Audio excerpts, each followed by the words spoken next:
glaubst du, dass die ganzen Kinder, die kein Essen haben, glaubst du, die haben noch nie gebetet oder irgendwie gesagt, Gott, bitte hilf mir, ich verhungere, ich kann nicht mehr? Sondern Jesus Christus kommt wie ein Donner, wie ein Blitz in dein Leben und verändert alles. Entweder ist er ein verrückter Spinner, wo ich sagen muss, der hat nicht mehr alle Latten am Zaun, also Entschuldigung.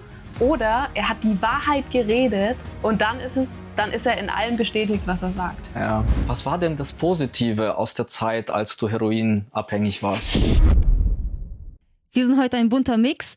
3 von uns sind hier Aussteiger von den Zeugen Jehovas und Matthias und Tina sind heute gläubige Christen und wir beide sind heute Atheisten.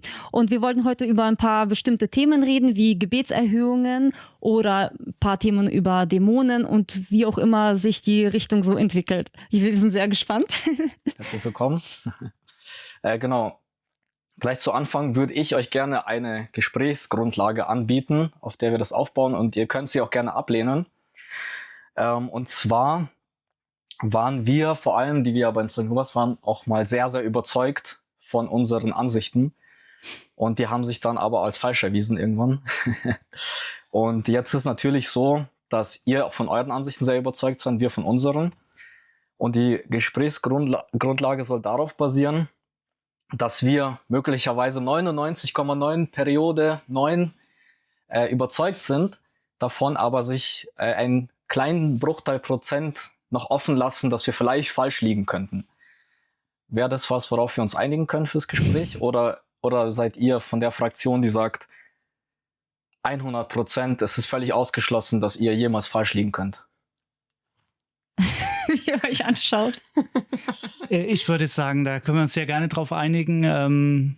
Ich bin mir schon sehr bewusst, dass ich auch nur ein Mensch bin und dass viele meiner Ansichten falsch sind. Und dass ich entweder im Laufe meines Lebens oder auch danach dann drauf komme, hey, da war das eine oder andere noch nicht so ganz korrekt.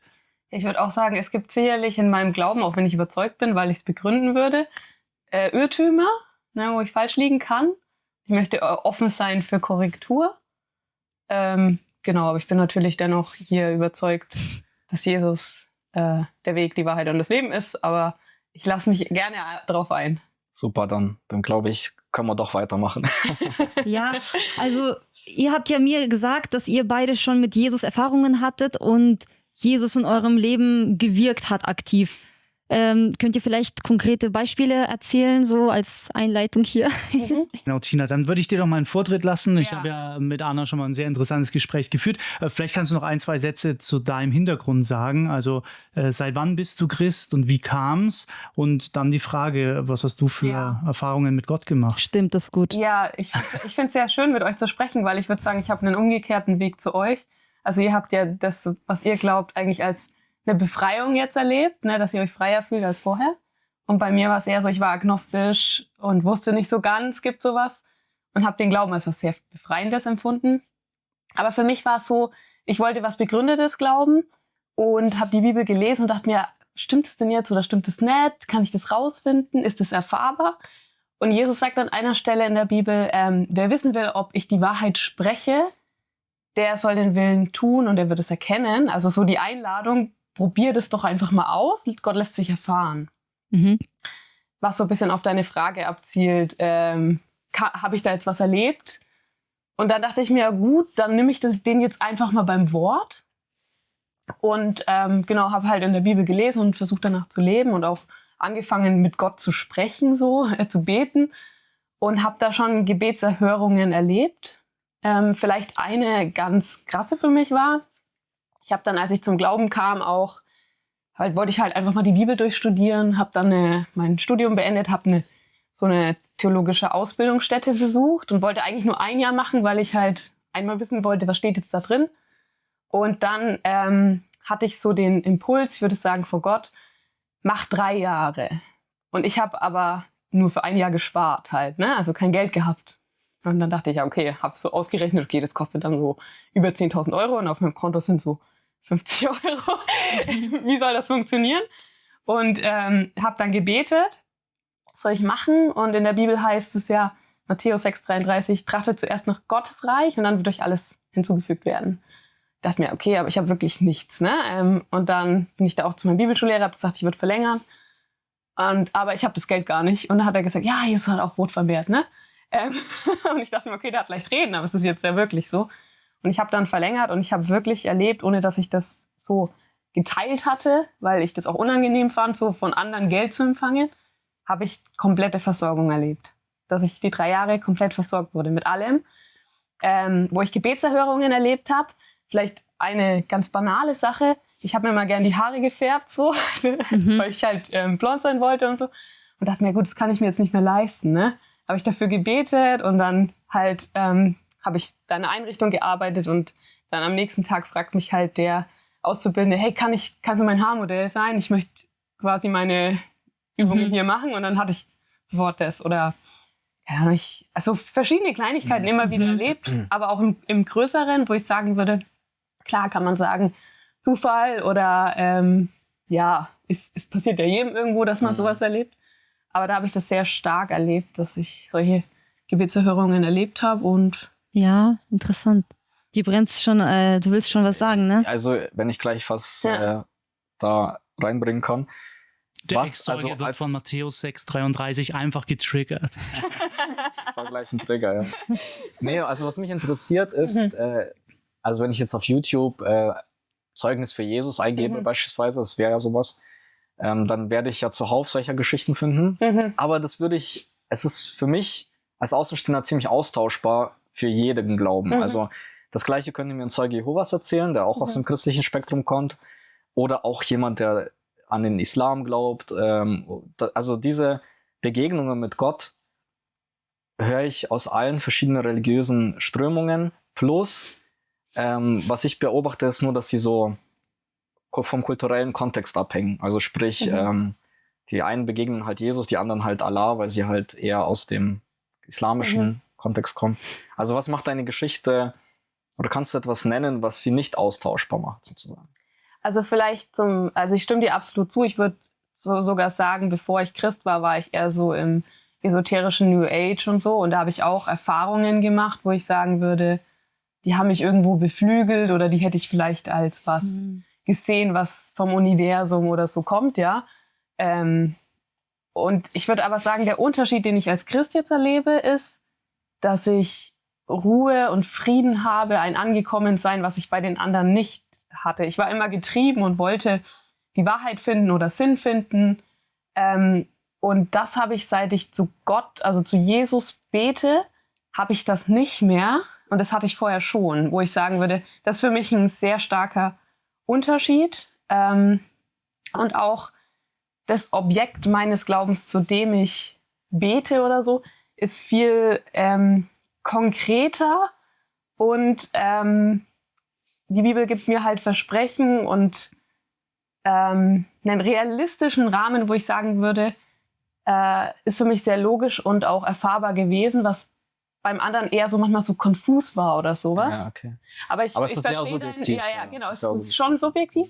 Aber ich verstehe deinen Punkt. Ich würde auch sagen, es wäre für mich auch kein alleiniges Argument, zu sagen, ich bin Christ wegen der Gebetserhörung. Weil, wie du sagst, das verstehe ich. sicherlich findest du Zeugnisse von anderen, die Gebetserhörungen. Ein Aspekt des Glaubens ist das, ja, okay. Und das heißt, du glaubst, dass Jesus heute hier den Christen auf der Erde hilft, wenn man betet und an ihn glaubt, oder? Ja, also ich würde sagen, grundsätzlich schon. Ich würde auch sagen, auch nicht Christen. Ich würde zum Beispiel sagen, auch wenn ihr sagt, ihr seid Atheisten und lehnt das ab, würde ich sagen, ihr könnt nur einen Atemzug tun, weil Gott euch das gibt. Auch wenn ihr nicht dran glaubt. Ja. Ja, okay. Aber was denkst du denn darüber, dass jetzt irgendwie vielleicht auch Christenkinder vergewaltigt werden? Ich meine, in der Versammlung gab es ja auch solche Kinder und in jeder Gemeinde gibt es ja solche oder Kinder, die kein Essen haben und so weiter. Wie kann es dann sein, dass Jesus dir dann hilft, aber auf ganz viele andere Punkte auf der Welt so seine Augen verschließt und da nichts dagegen unternimmt? Also grundsätzlich glaube ich schon, dass Gott hilft in Notzeiten. Und ich finde, man müsste erstmal konkrete Beispiele nennen, wo Menschen um Essen beten und dann die Kinder verhungern. Aber glaubst du, dass die ganzen Kinder, die kein Essen haben, glaubst du, die haben noch nie gebetet oder irgendwie gesagt, Gott, bitte hilf mir, ich verhungere, ich kann nicht mehr? Weil das ist halt schon eine krasse Aussage, finde ich. wenn du sagst, naja, womöglich haben die nicht gebetet, dann ist Gott aber ganz schön krass, finde ich, wenn er sagt, okay, wenn mich jemand drum bittet, gebe ich. Nee, wenn das, mich aber jemand nicht drum bittet, womöglich, weil die ganzen Afrikaner den gar nicht kennen. Das würde ich nicht so sagen und auch nicht im Umkehrschluss so sagen. Ich würde nur sagen, ich bin davon überzeugt, dass Gott ein barmherziger Gott ist und dass er reagiert auf ein Rufen des Menschen. Aber ich würde auch sagen, wir sehen Not und Elend in dieser Welt. Und ich würde auch nicht sagen, dass ich immer davon ausgehe, dass das, was ich bete, eintrifft. Also es kann mich auch der Krebs treffen. Ja. Die Frage ist ja auch immer... Aber wie erklärst du dir das dann, dass Gott so selektiv vorgeht? Ich muss ehrlich sagen, ich habe keine endgültige Antwort darauf, warum was in der Welt wie passiert. Und ich würde sagen, die Bibel gibt auch unterschiedliche Antworten darauf. Für mich ist auch gar nicht die Frage, warum, sondern warum nicht ich? Also die Frage ist ja, was habe ich überhaupt verdient? Also warum werde ich jetzt nicht vom Auto überfahren? Du meinst, warum ausgerechnet ich? Warum ausgerechnet nicht ich? Also es kann ja auch mich treffen. Ich habe ja das gar nicht verdient, sozusagen, was Gott mir alles gibt. Aber warum hast du es nicht verdient? Das ist ja dieses biblische Denken, wir sind alle in der Sünde geboren, wir sind schon alle falsch, wenn wir schon auf die Welt kommen, sind wir schon alle falschen Sünder. Weil wir haben ja auch nicht gefragt, uns hat ja auch keiner gefragt, ob wir leben wollen. Wir sind ja einfach geboren, weißt du? Ja, aber man müsste ja auch davon ausgehen, also angenommen, Gott wäre nicht gut und er wäre böse, dann hätte ich das ja auch zu akzeptieren, oder? Wenn es so wäre. Ja. Wenn ich nicht richtig verstehe, dann sagst du, Gott handelt jetzt nicht zwingend proaktiv, aber wenn man ihn drum bittet, hilft er einem womöglich. Aber unterm Strich würdest du einfach sagen, naja, es ist immer noch besser, so zu leben, als gar nicht sich an ihn zu wenden. Also vielleicht hilft er einem, vielleicht nicht, das liegt bei ihm. Also ich würde sagen, es geht im Prinzip gar nicht so stark um mich. Also ich finde, es ist sehr stark der Fokus auf den Menschen, aber ich würde sagen, was für meinen Glauben das Wunderbare und das Schöne ist, ist Gott selber. Also ich denke bei meinen Gebeten gar nicht nur immer so, was bringt das mir jetzt, sondern mein Wunsch ist, den Geber, den Schöpfer, von dem alles Gute kommt, nahe zu sein und nachzufolgen. Und ich bin davon überzeugt, dass er die Quelle allen Lebens ist und dass alles Gute von ihm kommt. Ja. Was aber nicht heißt, dass wir nicht auch Schlechtes in der Welt haben und er es zulässt. Und ich dafür nicht in jedem Punkt eine Antwort habe, schon gar nicht, wenn es das Leben von anderen Menschen ist. In meinem Leben kann ich das vielleicht noch eher einschätzen, als jetzt in einem Leben von jemand anders. Da würde ich mich zurückhalten, da irgendwie zu sagen, das ist jetzt aus den und Aber du glaubst schon, dass du in irgendeiner Art und Weise mit deiner Glaubensausübung, wie auch immer geartet, auf Gott einwirken kannst. Also ihn beschwichtigen oder ihn... Ich würde sagen, ich kann mitwirken.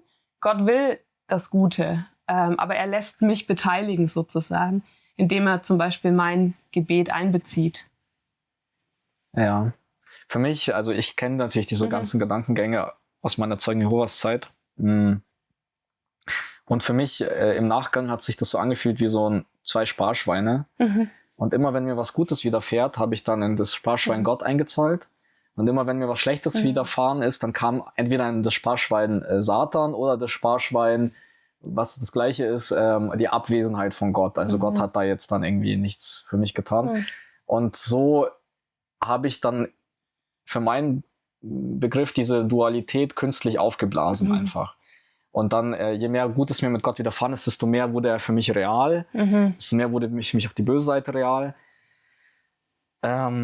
Jetzt so nach meinem Austritt, muss ich sagen, habe ich dieses Denken halt komplett weg und ist eigentlich eher Zufall, was mir widerfährt. Wobei ich auch sagen muss, also Atheist würde ich ein bisschen relativieren. Ich bin agnostischer Atheist.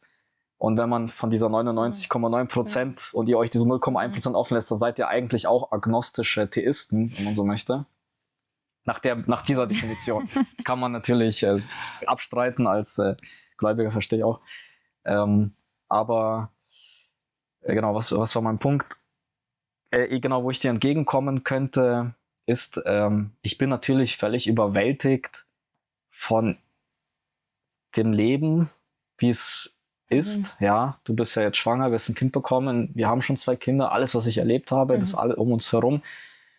Und dieses ganze große, riesige und die guten Dinge, die mir widerfahren im Leben, da hätte ich kein Problem, es weiterhin Gott zu nennen.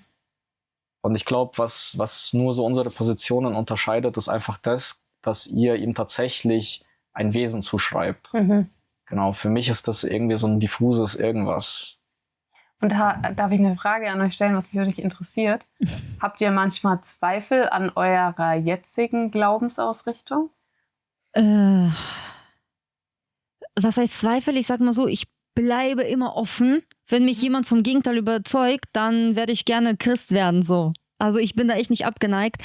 Aber ich muss sagen, die ganzen Punkte zu dem, was du gesagt hast, Gott ist ja gut, denke ich mir so, ja, aber Gott hat ja auch die schlechten Dinge erschaffen, weil Satan ist ja kein Schöpfer und so. Und die waren ja schon immer da und deswegen frage ich mich, wo ist es dann denn so gut? Und ich finde auch den Gott der Bibel auch oft so ein bisschen launisch, sage ich mal.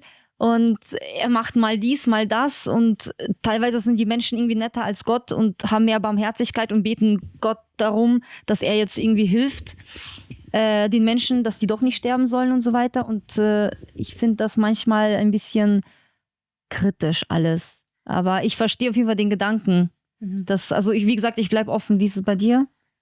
Also Zweifel würde ich es nicht nennen. Aber wie gesagt, also wenn wir von Gott reden, sprechen wir, es gibt ja so viele Gottesdefinitionen. Und wie ich es gerade erklärt habe, liegen wir, glaube ich, ganz nah beieinander. Dass es irgendwas ganz etwas gibt, was wir vielleicht nicht ganz greifen können, das über uns ist. Von daher würde ich mich da im Kern, könnte ich mir vorstellen, auch eines Tages vielleicht wieder auf diese Seite zu switchen und zu sagen, es gibt etwas, das nennt halt zum Beispiel Aristoteles sagt, das ist der unbewegte Beweger, irgendwer, der dann irgendwas angestoßen hat, weil alles bewegt sich ja irgendwie, alles ist kausal zusammenhängend. Die Position ist vertretbar, also Gott ist denkbar auf dieser Ebene, finde ich. Aber diese Position, dass Gott jetzt irgendwie so wie ihr das vertritt, dass er die Bibel für uns niedergeschrieben hat, dass Jesus daraus folgt, dass es eine Glaubensrichtung gibt, die von Gott kommt, für die wird man, glaube ich, mich nie mehr gewinnen können. Matthias ist so ruhig heute. Was denkst du denn darüber? Matthias bereitet sich auf den Krieg vor. Ich lausche euren Weisheiten. Wenn ich das so analysiere, was ihr sagt, das ist auch schon ein bisschen im Interview mit dir angeklungen, weil es ist eigentlich immer genau ein Gedanke, nämlich, also wenn es Gott gibt und Gott souverän über diesen Planeten ist, das gefällt mir nicht, dann will ich lieber nicht an ihn glauben. Weil im Endeffekt geht es ja darum, okay, also wenn Gott sich entscheidet, manche Gebete erhöre ich und manche nicht und manche Menschen lasse ich auch verhungern, dann sagt ihr, das ist ja so furchtbar, das ist ja so ein grausamer Gott, mit dem will ich nichts zu tun haben, oder ihr geht dann noch einen Schritt weiter, den gibt es gar nicht. Und das ist, also das eine ist zu sagen, es gefällt mir nicht, also gibt es das nicht. Das ist ein bisschen kindisch eigentlich. Ne? Es gefällt mir nicht, deswegen lehne ich es ab, aber es könnte trotzdem sein, dass das ist. Das wäre so die andere Position. Ihr seid so offen für beides, würde ich mal sagen. Nee, aber es widerspricht sich ja. Also du sagst, der gefällt mir nicht, der Gott, ja okay, ja. Aber das würde ja da auch der Bibel widersprechen. Dass gut, ja Liebe ist. Aber in der Bibel findest du es ja auch, dass Gott in diesem begrenzten Zeitalter all das Leid zulässt. Dass Kinder mit Behinderung geboren werden, dass Menschen vorzeitig ableben, dass wir einfach krasse Unfälle, Leid und sonst was haben. Und die Bibel, denke ich, schlüsselt das schon auch zu weiten Teilen auf, warum das so ist. Also wenn man sich mal anschaut, was passiert alles Schlechtes auf der Welt, dann gibt es so verschiedene Analysen, die draufkommen. An 95% ist der Mensch selber schuld. Es müsste heute kein Mensch verhungern. Also man kann nicht sagen, Gott, warum lässt du die Menschen verhungern? Man müsste immer sagen, hey, ihr Menschen, wie böse seid ihr? Ihr lasst die Menschen verhungern. Es wäre uns heute problemlos möglich, den kompletten Planeten zu ernähren und eine grundlegende medizinische Versorgung zuzulassen. Es ist die Bosheit des Menschen, die das behindert. Schwierig. Und Und so wie ich die Bibel verstehe, greift Gott aktuell nicht übernatürlich ein in Dinge, also oftmals zumindest, in Dinge, die der Mensch selbst verursacht hat. Also das mit dem Welthunger, das ist einfach gut, so, okay, ne? Gut. Da könnte man noch So, sagen, und- guck mal, da könnte man noch sagen, das sind die Menschen schuld, aber was ist mit den ganzen Naturkatastrophen, Erdbeben, Tsunami, was auch immer so Richtig. passiert? Auch da ist Das der ist Mensch. ja nicht alles. Ja. Ich sage ja 95%. Es gibt noch die anderen 5%. Ein Großteil von den Naturkatastrophen ist der Mensch auch selber schuld. Man wusste, dass das Ahrtal mindestens einmal in 100 Jahren übel krass lebensgefährdend überschwemmt wird. Was macht der Mensch? Ja, wird jetzt schon die nächsten Jahrzehnte halten. Lass uns da ruhig mal die Häuser hinbauen. Brauchen wir auch nicht so viel Sicherungsmaßnahmen machen. Ja, wer ist jetzt schuld an der Überschwemmung des Ahrtals? Gott oder Menschen, die einfach ihren eigenen Menschenverstand, den Gott ihnen gegeben hat, ignoriert haben? Wer sich mit Versicherung auskennt, das ist auch die krasseste Zürszone, die es überhaupt gibt. Also das ist so eine Versicherungsbewertung. Wo ist die Überschwemmungsgefahr so hoch, dass man das auch nicht mehr gescheit versichern kann? Da war das Ahrtal, also hatte meines Wissens nach die schlechteste Bewertung. So, jetzt ist da diese krasse Überschwemmung passiert. Wer war schuld? Ich würde sagen, zu 100% der Mensch. Also wie kann ich Gott dafür verantwortlich machen, wenn der Mensch alle Daten und Fakten hatte und trotzdem nicht nicht normal Das drauf ist doch reagiert einfach, hat? oder? Das ist doch einfach. Jetzt stell dir mal vor, wir nehmen Gott da raus und wir setzen jetzt da einen hin, der die Macht hätte, einen Menschen, der die Macht hätte, das zu verhindern. Der alle Daten kennt, alles weiß, also allwissend, allmächtig, wenn man so möchte. Und der schaut sich die Daten an und denkt sich so, die Versicherungen, die sind aber auch so doof. Und die Menschen, dass sie da überhaupt dahin gezogen sind. Also so blöd kann man ja echt nicht sein. Aber die haben es ja nicht anders verdient, als zu verrecken. Also ich überspitze es jetzt ein bisschen. Ja. Aber warum macht das dein lieber Gott nicht? Ich verstehe den Gedanken. Da sind wir wieder bei dem anderen. Wir glauben übrigens nicht an den lieben Gott, sondern auch an den richtenden Gott natürlich. Ne? Das muss man ja auch dazu sagen. Ich meine, in der Bibel ist ja schon auch Gerichtshandeln. Schau dir die Sintflut an. Ja, aber das sind ja nicht nur böse Menschen gestorben. Also da sind ja auch mit Babys. Sicherheit einige Christen betroffen gewesen. Also ich finde, da muss man nur einfach sehen, in der Bibel hast du durchaus auch Gerichtshandlungen, die passieren. Ich verstehe deinen Punkt, dass du sagst, hey, ist es nicht ungerecht? Und auch den Punkt, wenn wir als Christen ja behaupten, Gott ist gut, dann in die Welt blicken, dann stellen sich diese Fragen. Ne? Aber da muss ich auch dazu sagen, das hast du ja bei anderen Weltanschauungen auch. Also, aber Gott ist Liebe, sagt ja die Bibel, oder?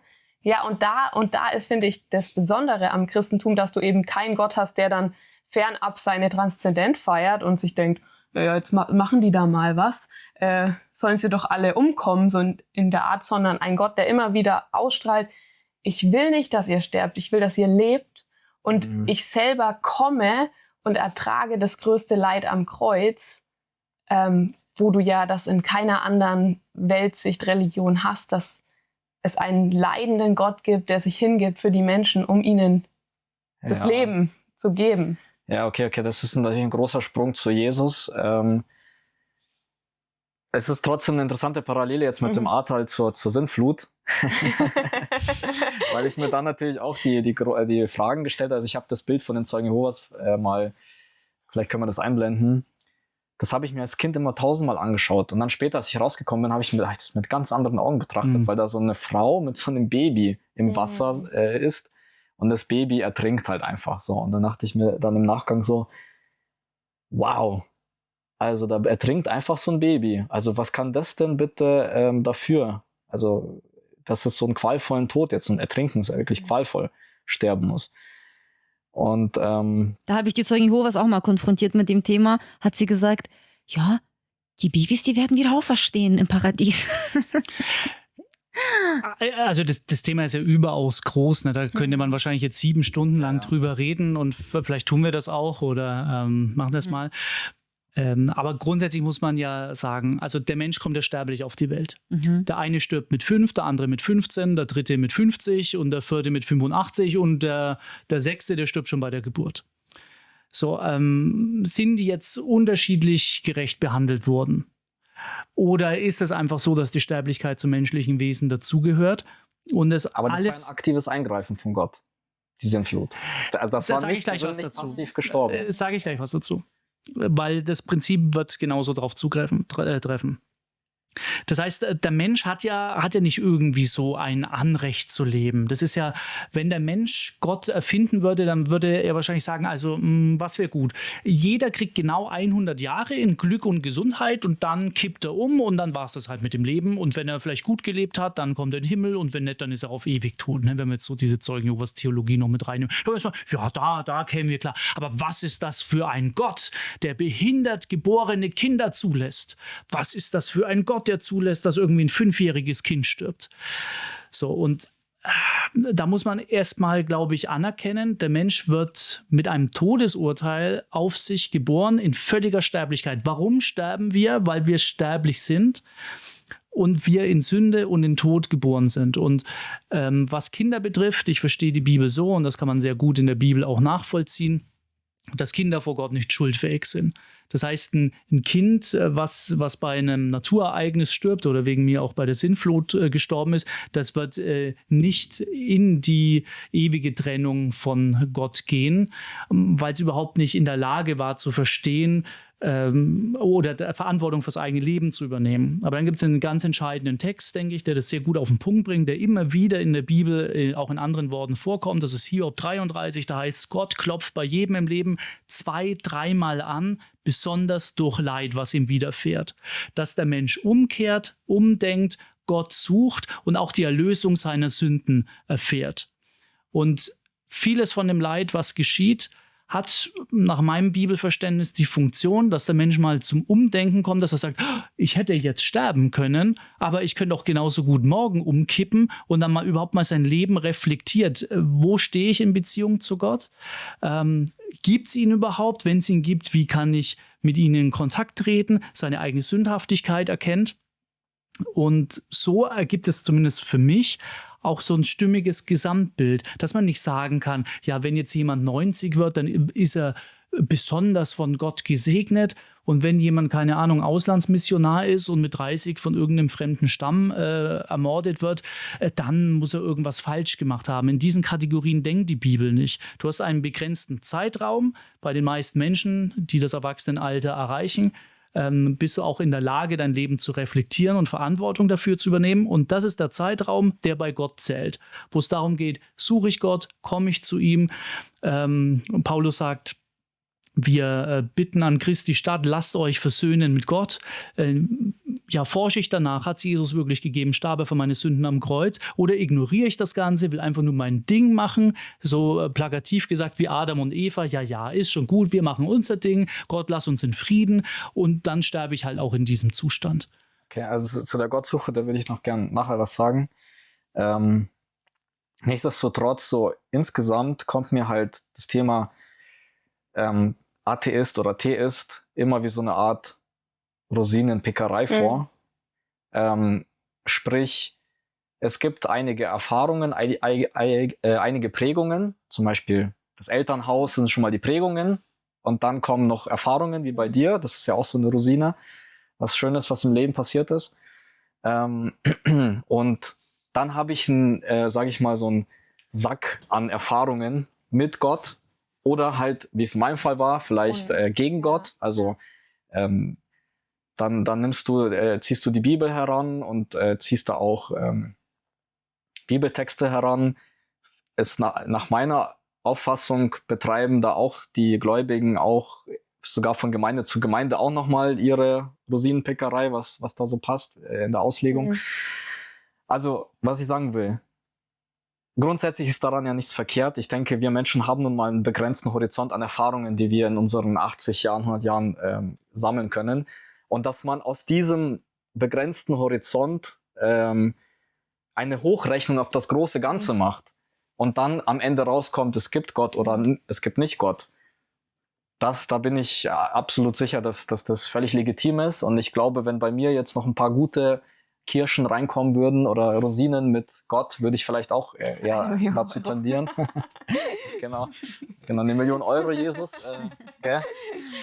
Aber ich will nur dazu sagen, da gehe ich schon mit.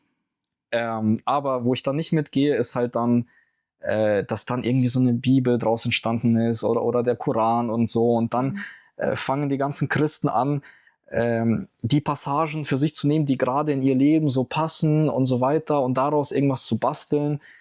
Also da komme ich einfach nicht. Aber da sind wir ganz, also ich würde sagen, ich zumindest bin da ganz bei dir, weil ich habe auch das Video gesehen, wo du von deinem eigenen Ausstieg erzählt hast. Aha.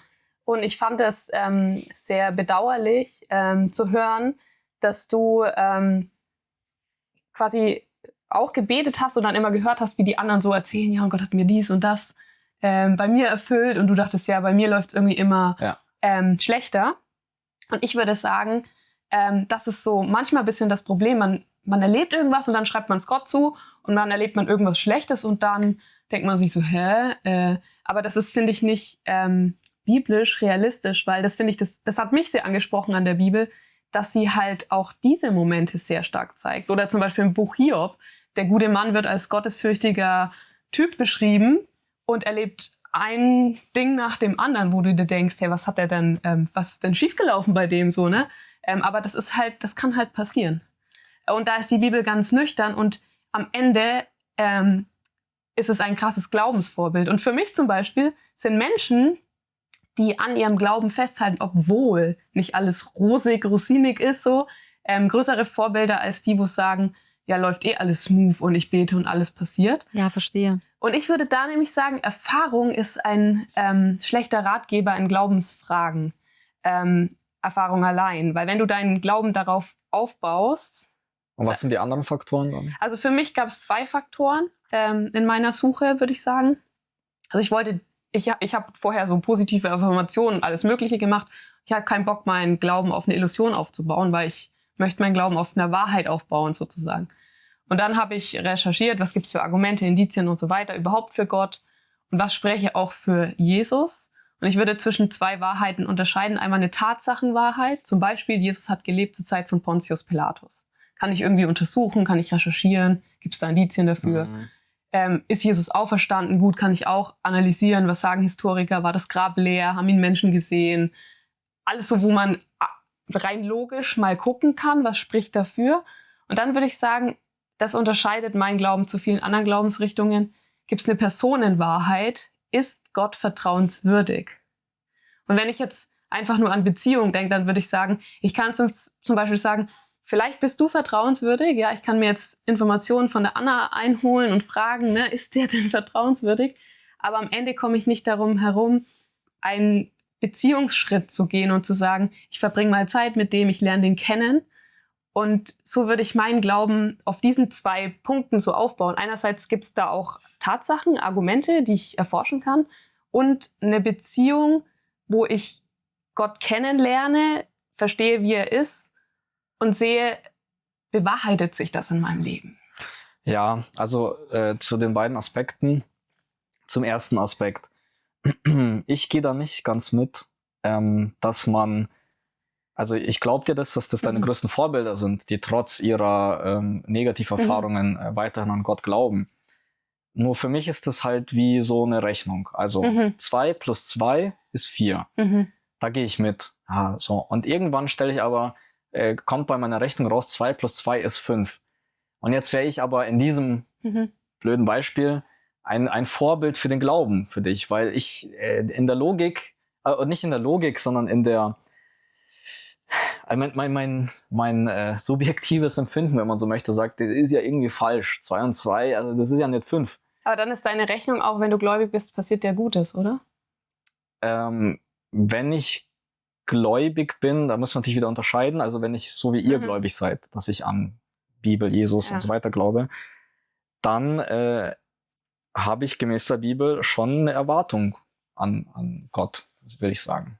Für ein gutes Leben. Weil sonst unterscheidet sich das, weiß ich gar nicht, wo unterscheidet sich das dann vom Atheismus? Also dann mache ich irgendwas dann unterscheidet sich das eigentlich nur noch darin, dass ich danach vielleicht nach dem Tod irgendwas habe und da rein einzahle.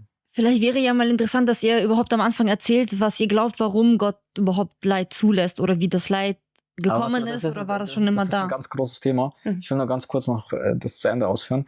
Also eben, das ist der eine Punkt. Also subjektive Erfahrungen, auf dem sich das aufbaut bei dir. Und das andere ist eben, du sagst, es gibt logische Schlüsse und du hast praktisch geprüft, ob Jesus existiert hat und so weiter und so Ja, fort. und die Bibel so als Fundament, würde ich sagen. Genau.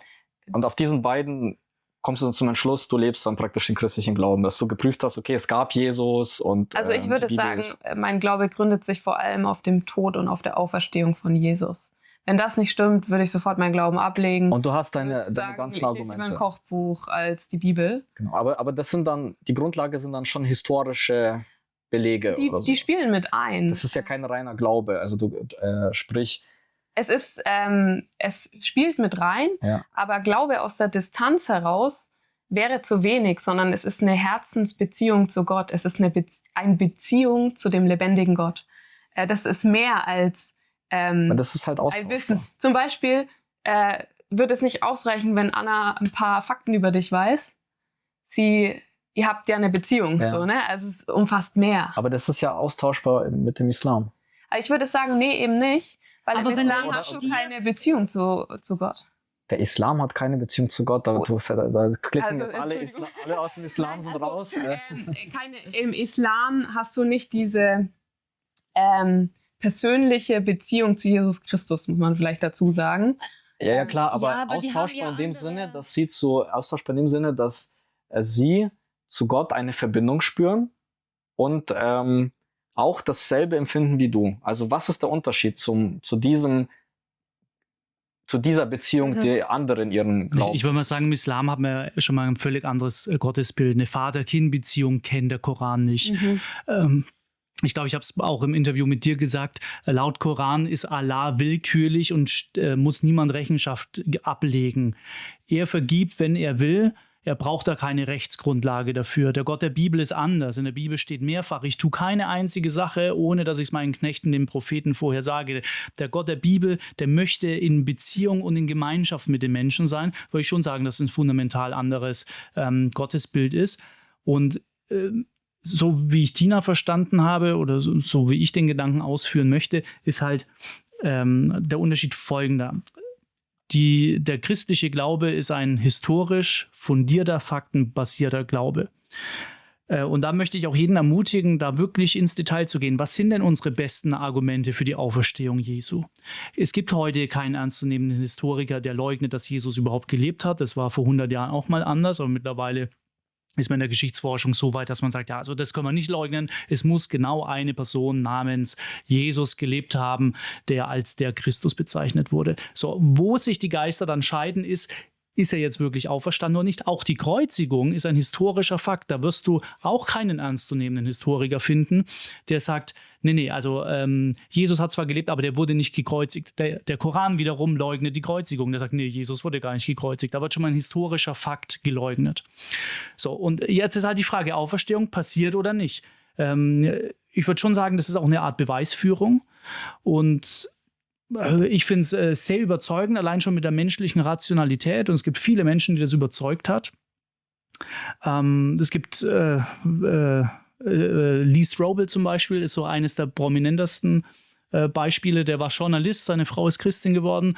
Er hat sich gedacht, das gibt's ja gar nicht, was die jetzt für verrückte Dinge glaubt. Ich muss ihr diesen Glauben widerlegen. Hat intensiv recherchiert, was spricht jetzt für die Auferstehung Jesu und was dagegen ist. Letzten Endes selber Christ geworden. Sehr bekanntes Buch, ist auch verfilmt worden. Guter Film, kann man sich mal anschauen. Da würde ich sagen, das ist so die Faktengrundlage.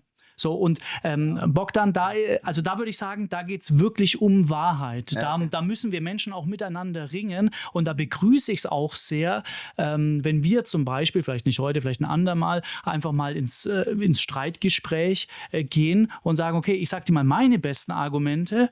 Und es würde mich sehr interessieren, okay, was sind deine besten Argumente dagegen? Und ich denke schon, dass das Ergebnis sein wird, dass man den Christen zumindest zugestehen muss, das sind schon richtig krasse, nachvollziehbare Indizien dabei. Ja. Und das andere, den Gedanken möchte ich noch kurz aufsetzen. Und dieser Beziehungsaspekt, den Tina geschildert hat, das ist etwas, was das Ganze nochmal komplettiert.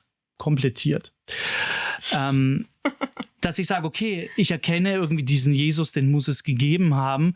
Und dann bete ich tatsächlich zu Jesus oder zu seinem Vater und ich sage, Gott, wenn es dich wirklich gibt. Ich merke jetzt, auch in der Menschheitsgeschichte finde ich total viele Indizien, dass das wirklich alles so geschehen ist, wie es in dieser Bibel steht. Bitte offenbar du dich mir. Und ich kann nur persönlich bezeugen, dass in meinem Leben viel nach so einem Gebet geschehen ist und dass auch im Leben von vielen, vielen Menschen was geschehen ist.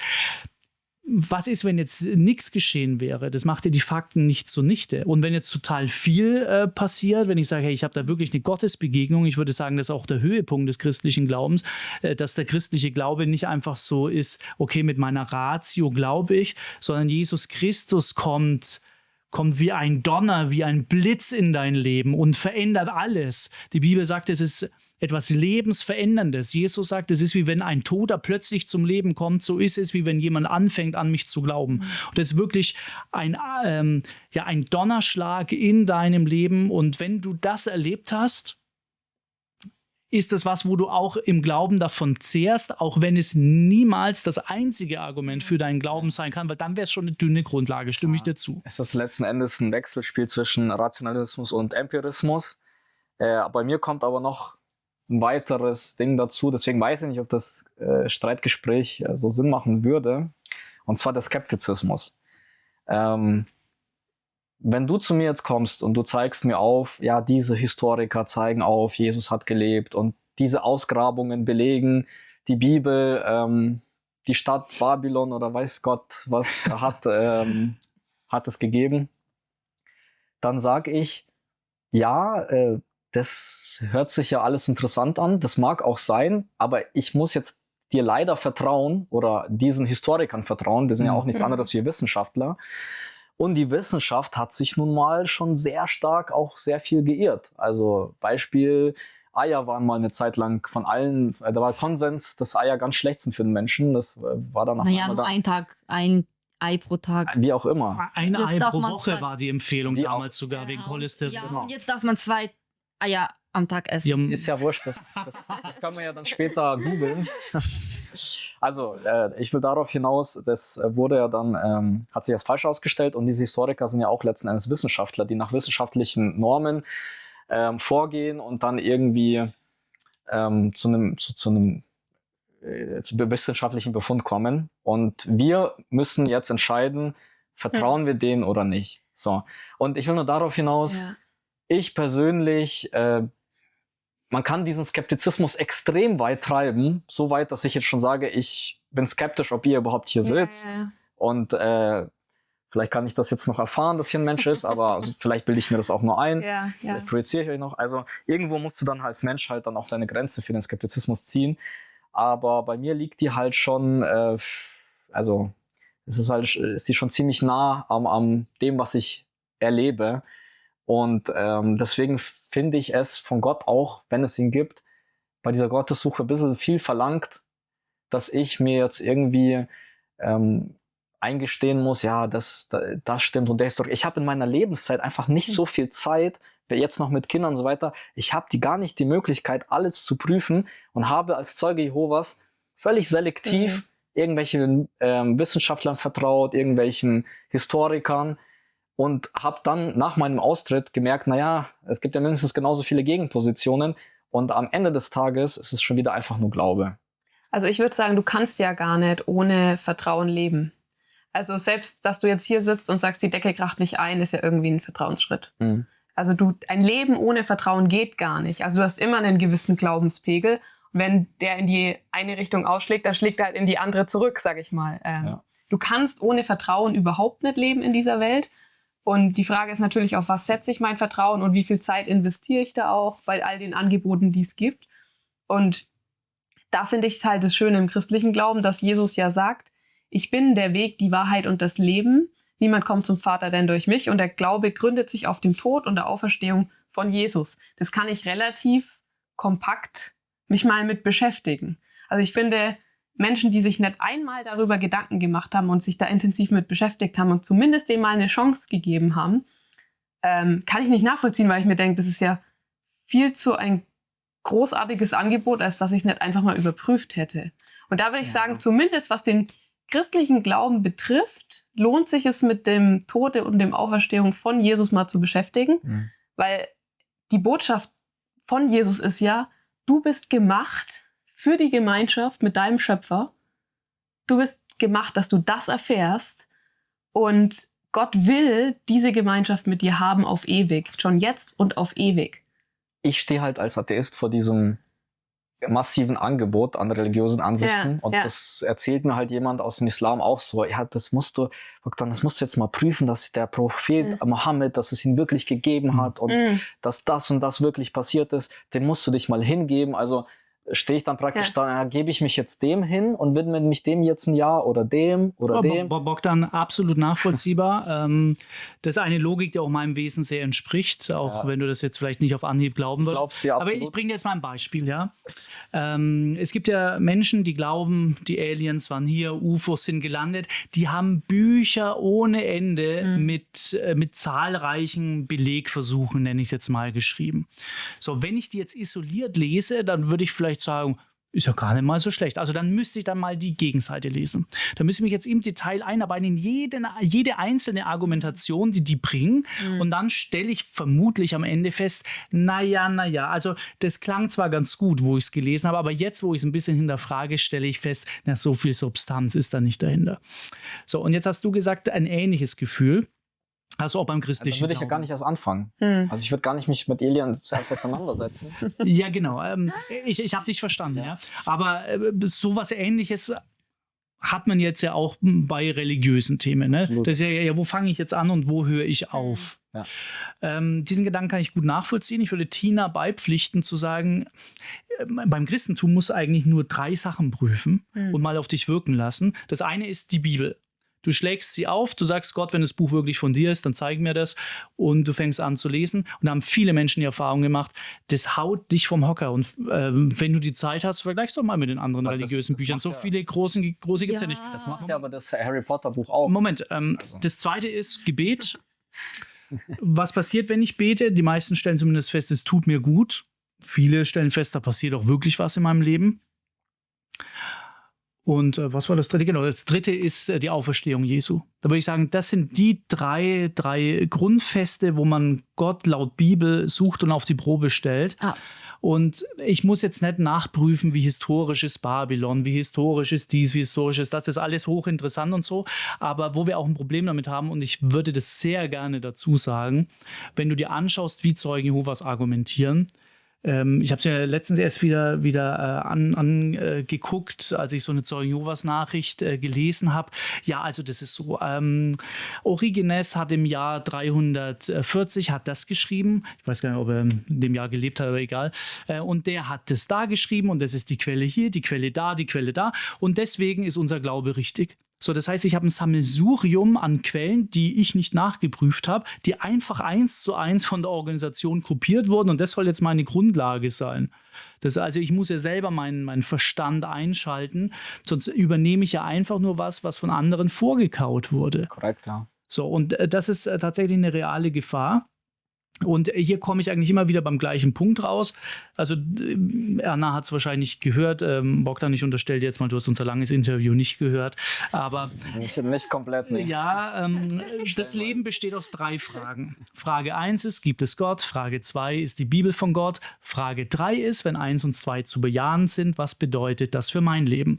So, und das sind recht simple Fragen und recht klare Fragen. Da gibt es sich noch eine 25. und eine 75. Frage, einfach die 3 Fragen. Ich weiß, bei der zweiten Frage, Bogdan, sagst du dann, ja, aber warum schießt du dich jetzt so auf die Bibel ein? Wir können doch auch noch den Koran und irgendwelche anderen Schriften mit dazu nehmen. Aber ich stelle schon fest, mein ganzes Leben lang und auch bei mir persönlich, wer nach Gott sucht, wer die Wahrheit sucht, der bleibt an Jesus Christus kleben. Ja. Und wir haben es jetzt schon ein paar Mal gesagt, auch in islamischen Ländern. Die Leute in islamischen Ländern werden reihenweise Christen. Es ist nach wie vor... Auch. Nein, andersrum nicht. Das Doch, ist ja das doch, Interessante. doch. Andersrum nicht. Das sind ein paar Vögel in Deutschland. Gibt Tut es mir auch. leid, liebe Muslime, wenn ich das so sage.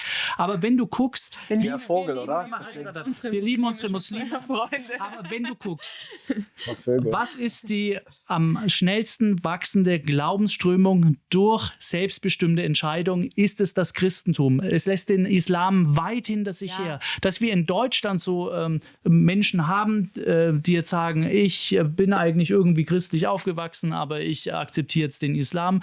Wunderbar, lass uns ins Gespräch gehen. Aber das ist doch, so wie es auf uns wirkt, tatsächlich exotisch.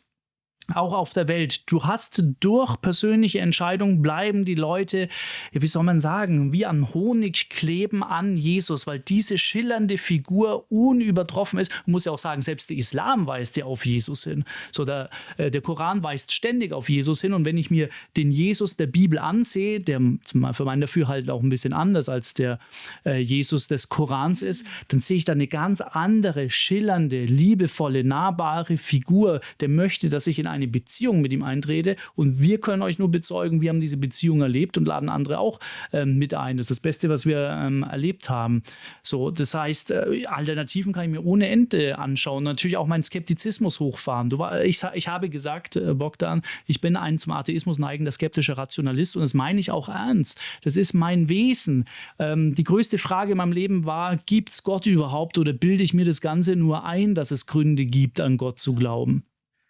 Vielleicht Jetzt, ganz kurz, ich glaube, die explodiert schon. Ja, du wolltest was sagen. Nee, ich wollte eigentlich nur sagen, zu diesen 3 Punkten, den ersten und den zweiten, Bibel ist für mich widersprüchlich, und Nummer 2, Gebetserhöhung, das ist eure subjektive Wahrnehmung, dass ihr eine Gebetserhöhung hattet. Also Erhörung. wenn man... Erhörung. Was habe ich denn gesagt? Erhöhung. Ja, genau. Und sorry. Und deswegen denke ich mir halt, also es ist schwierig zu sagen, dass diese ersten 2 Punkte schon erfüllt sind, weil es gibt ja ganz viele, die nicht erhört wurden von Gott. Auch wenn ihr sagt, die wurden erhört vielleicht. Aber ich glaube, ganz viele würden das auch anders empfinden. Ja, oder Nein ist auch eine Antwort, würde ich sagen. Ne? Was? Ein Nein ist auch eine Antwort. Ja. Also Gebetserhörung wird ja immer oft mit dem verbunden, das tritt dann auch so ein, aber wenn Gott sagt, nee, dann ist es ja auch eine Antwort sozusagen. Ja, aber auch zum Beispiel dieser Punkt, dass die Bibel ja du sagst, ja, viele, die die Bibel gelesen haben, waren so fasziniert und so begeistert. Es gab auch viele, die die Bibel gelesen haben und gar nicht mehr auf ihr Leben gekommen sind und ihren Glauben erst recht verloren haben, weil die gesagt haben, hey, wie grausam Gott war, und da sind so viele Widersprüche, das kann ja alles gar nicht sein. Ja, aber außerhalb der Zeugen-Jehovas-Szene sind die tatsächlich selten, würde ich sagen. Bart Ehrman ist vielleicht so ein bekanntes Beispiel, der tatsächlich den gleichen Weg, den wir bei den Zeugen Jehovas Aussteigern oft gesehen haben. Aber ansonsten haben wir eher so das Gegenteil, dass Leute, je mehr sie sich mit der Bibel beschäftigen, desto fester im Glauben sind, und je mehr du dich auch mit den kritischen Punkten beschäftigst und dich auch in das Gespräch mit Bibelkritikern hineinbegibst, eigentlich mit dem Ergebnis rauskommst, ja, das tat mir jetzt richtig gut, dass ich das intensiv geprüft habe und festgestellt habe, mein Glaube hat wirklich ein felsenfestes Fundament, weil es das Wort Gottes ist. Okay. Vielleicht einen Gedanken noch zu dem, was du gesagt hast, weil ich kann das sehr nachvollziehen. Ich wäre auch tatsächlich für dich das anstrengend, mich mit allen möglichen Dingen zu beschäftigen, weil das Leben ist eh schon voll. Aber ich glaube auch, dass Gott derjenige ist, der auf die Suche nach dir geht. Also, und der auch, also dass das Entscheidende bei dem, wie ich die Bibel auffasse, auch meine Herzenshaltung ist. Habe ich eine aufrichtige, offene Herzenshaltung, die das annehmen will, was wahr ist, ja?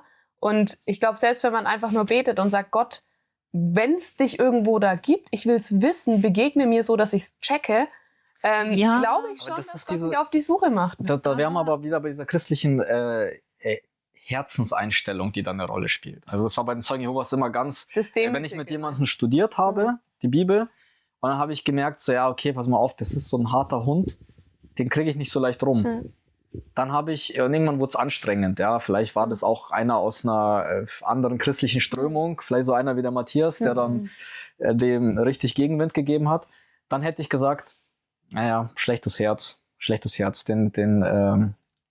der hat die falsche Einstellung zur Wahrheit. Wobei du ja nicht der Herzenskenner bist, ne? Genau, aber so hätte ich ihn abgetan. Also worauf ich noch hinaus, dieser Wunsch, also ich glaube, da ist einfach der Wunsch des Vaters des Gedanken. Also, dass du daher gehst und sagst, naja, ich nehme jetzt die Bibel und ich prüfe jetzt nach deinen einfachen 3 Schritten, ob die jetzt einen Impact auf mein Leben hat. Ich schlage die irgendwo auf und dann lese ich das und dann, wenn ich den Wunsch in mir habe, Gott zu finden, werde ich sie finden. Die werde ich aber genauso im Koran finden oder das, was mir gerade subjektiv besser schmeckt. Also wenn ich glaube nämlich, dass diese ganzen religiösen Figuren wie Mohammed und Jesus, die sind einfach kulturell stark aufgeladen und behaftet und irgendeine Kultur schmeckt mir halt. Und deswegen verstehe ich, dass die einen, die sich vielleicht mehr, ich weiß nicht, Rückständigkeit ist vielleicht übertrieben, aber mehr so Werte des Islams suchen, dass die dann in den Koran reingucken und dann sagen, so rein subjektiv gefällt mir dieser Gott besser, ich habe ihn gefunden. Und ich verstehe auch, dass viele aus dem Islam, es gibt nun mal da viele Werte, die für Frauen zum Beispiel oft belastend sind, dass die sich dann im Christlichen, also in Deutschland dürfen sie es ja, sobald sie sich damit beschäftigen und sie da irgendeine Entlastung finden, dann schmeckt es ihnen subjektiv und dann richten sie sich danach aus. Also soweit kann ich mitgehen, aber... Das ist natürlich wieder die Frage, es ist schön, gefällt mir das? Und ich würde sagen, im christlichen Glauben geht es darum, hat Jesus die Wahrheit geredet, wenn er sagt, ich bin die Wahrheit in Person. Also das ist ja ein absolut krasser Anspruch, dich hinzustellen und zu sagen, ich bin die Wahrheit. Also da geht es ja nicht, da geht's ja gar nicht darum, gefällt mir das, weil es gibt ja auch Dinge, wo ich sagen würde, gefallen mir nicht. Aber würde das jetzt irgendeiner sagen, hier zu mir würde Matthias sagen, ich bin die Wahrheit, dann würde ich sagen, beeindruckend. Und würdest sagen, nö. Ich würde mit dem keine 2 Tage verbringen. Ich würde sagen, Kollege, das ist ein bisschen wild. Ja, genau. Und das ist ja ein Anspruch, wo ich sagen muss, wenn jemand so eine steile These raushaut, dann kann ich das ja ziemlich schnell überprüfen und lese doch mal die Biografien von Jesus, Matthäus, Markus, Lukas, Johannes, ja. Und schau mal, wie ist er aufgetreten? Also wie gesagt, ich würde schon viel früher abbrechen. Also sobald mir irgendein Mensch entgegentritt und sagt, ich bin die Wahrheit, ciao.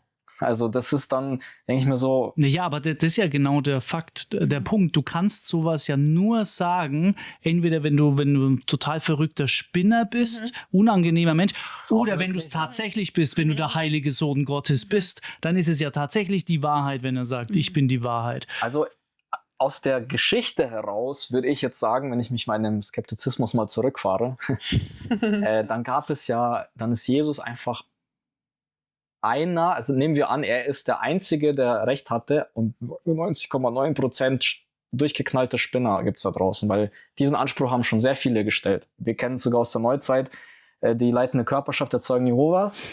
Also gerade im christlichen Umfeld tauchen ja ständig Leute auf, die behaupten, sie hätten jetzt diesen Wahrheitsanspruch, dass ihre Auslegung und ihre Lebensweise das dem entspricht. Hat ja Jesus auch nicht anders gemacht. Er meinte jetzt, dass er die Schriften, wie sie damals waren, halt jetzt erfüllt, zum Beispiel. Ja, und ich finde, er hat sogar noch einen größeren Anspruch, weil er sagt nicht nur, das, was ich sage, ist wahr, sondern er sagt, ich als Person bin die personifizierte Wahrheit. Das ist so crazy. Als doch, Christ verstehe ich dich, da fühlt man richtig mit. Nein, aber ich meine, das ist ja verrückt, sowas zu sagen, oder? Absolut. Das ist ja absolut verrückt. Und ich denke mir, das ist ja die Grundlage meines Glaubens, dass ich sage, ich baue meinen Glauben auf Wahrheit auf und nicht auf gefällt mir, finde ich schön, finde ich nett.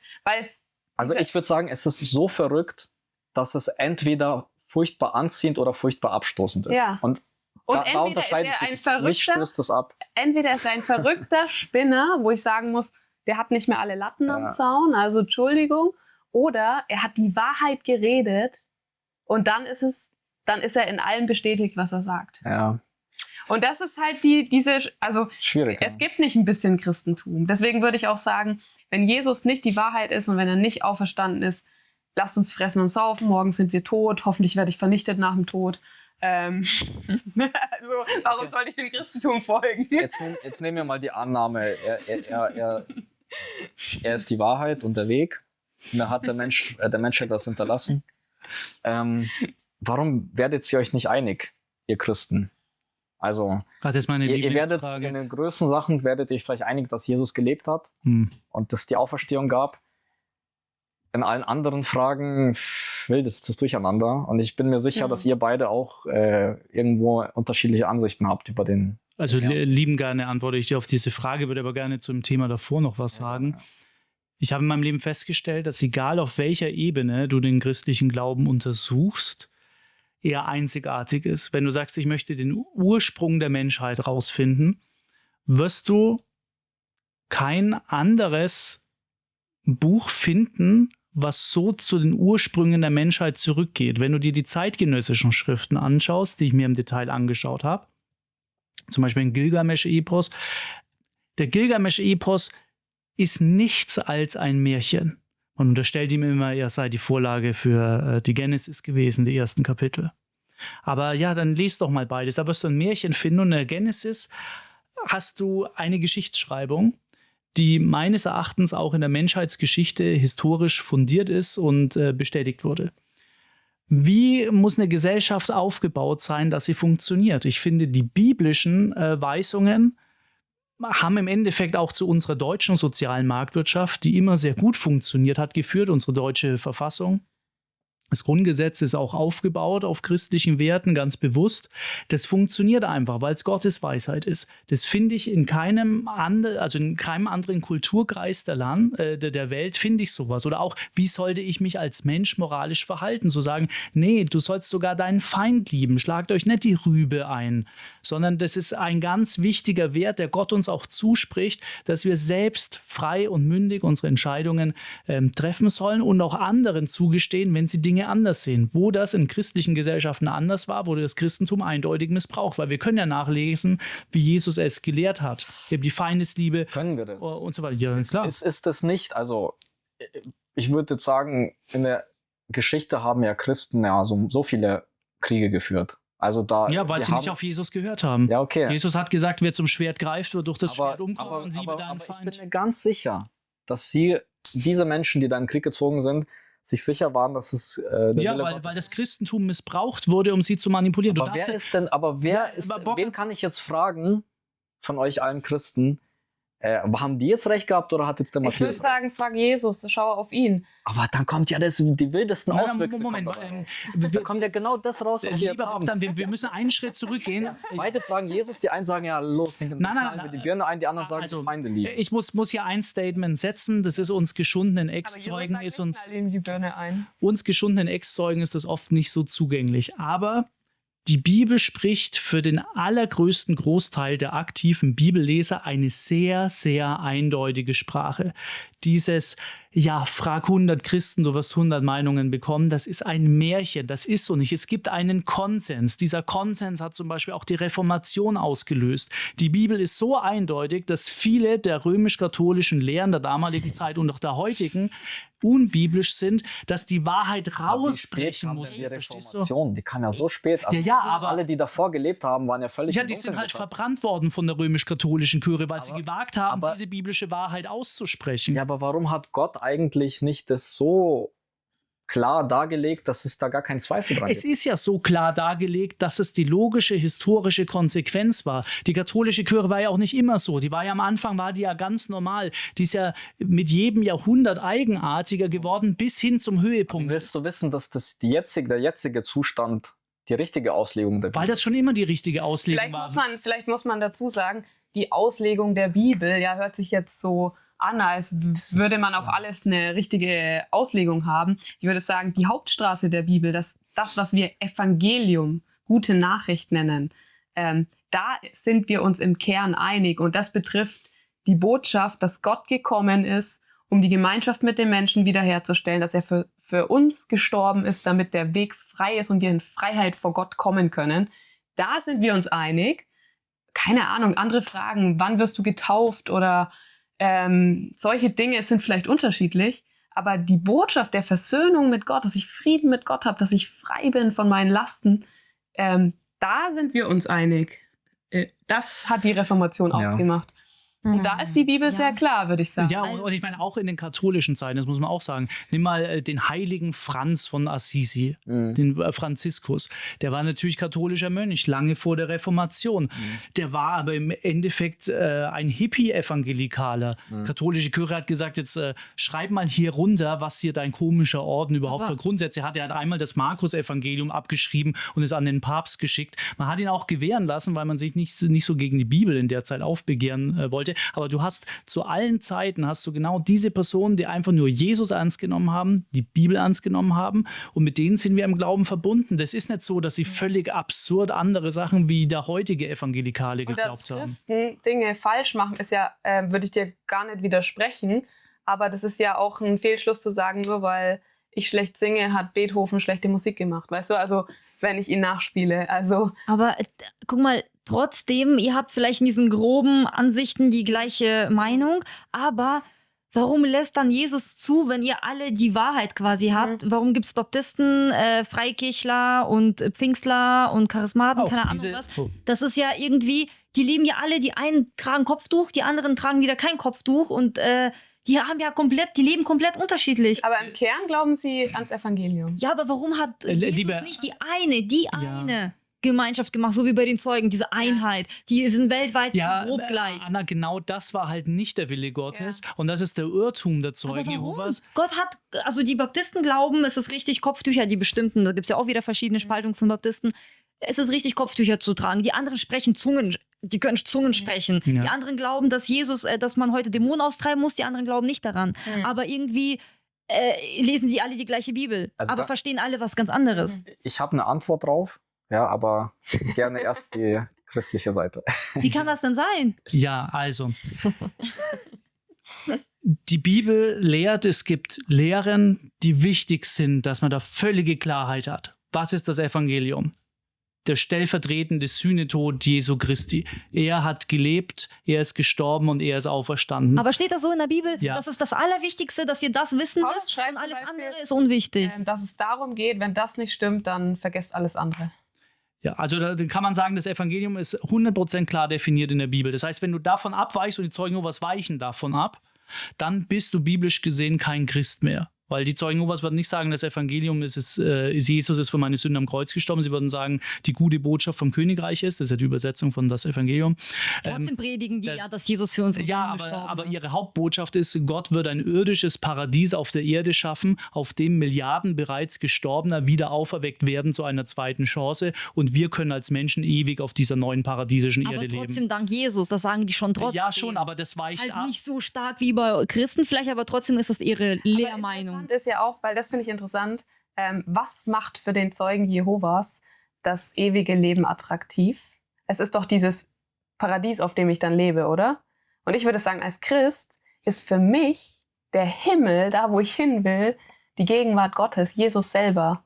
Das ist es. Ich will mit meinem Schöpfer in einer Gemeinschaft leben.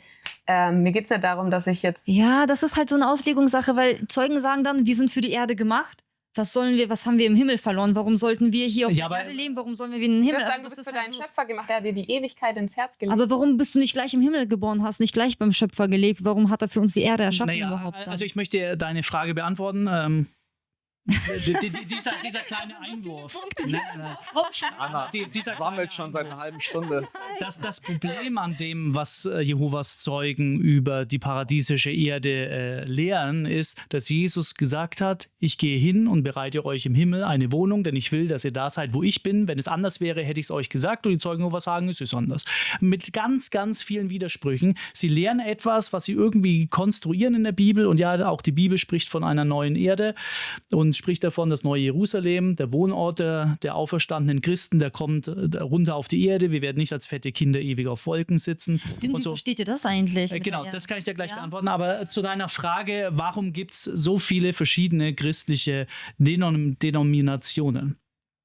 Das ist eine sehr gute Frage und eine sehr wichtige Frage. Das ist eine Kernfrage für jemanden, der aus den Zeugen Jehovas rauskommt, weil er es nicht versteht. Er glaubt, es muss eine weltweit einheitliche Organisation geben, sonst ist Hopfen und Malz verloren, sonst kann es keine Alternative zu den Zeugen Jehovas geben. Und genau das ist nicht das biblische Bild. Das biblische Bild ist, dass in jeder Stadt eine autarke Christengemeinde ist, die die Schrift liest und die befreundet ist mit den Gemeinden anderer Städte.